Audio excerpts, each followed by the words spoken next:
I'm a Shriner, and I raise funds for the Shriners hospitals, which we have 22 of. That's why reading and seeing is so important to me. The thing that I was experiencing was I continue to need more and more light to be able to read. An epiretinal membrane oftentimes has no symptoms. A very mild epiretinal membrane or macular pucker can be found by a general ophthalmologist or an optometrist on examination, and the patient has no symptoms at all. But if they do have symptoms, they usually see distortion. We call it metamorphopsia, meaning that things that should be straight are crooked and distorted. The more you put it off, the more apprehension you're going to have, and the more reason you're going to have apprehension because you're not taking care of your problem. So when you have the problem, let it go in and have them take a look at it. Usually we see it in older patients. Almost always the source of this epiretinal membrane or puckering of the retina is a spontaneous separation of the vitreous from the retinal surface. So the vitreous jelly that fills our eye is stuck to the retinal surface for most of our life. As we age, the vitreous separates, called a vitreous detachment or a PVD.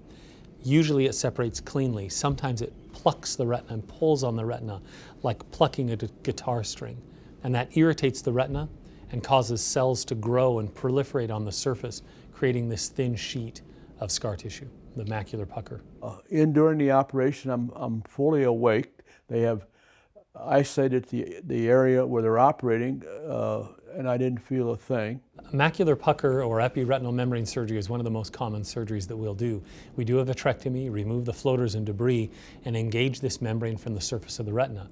It's delicate. It's one of the most delicate surgeries in the world to engage scar tissue on the surface of delicate neurons and peel that from the surface without damaging the neurons.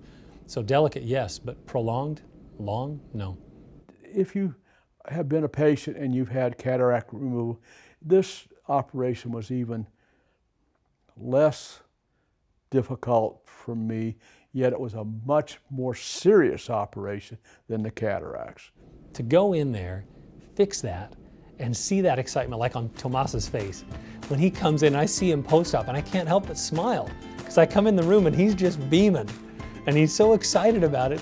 It's contagious, and that's the kind of thing that gets me going. That's the kind of thing that's exciting for me. That's why I like to do what I do.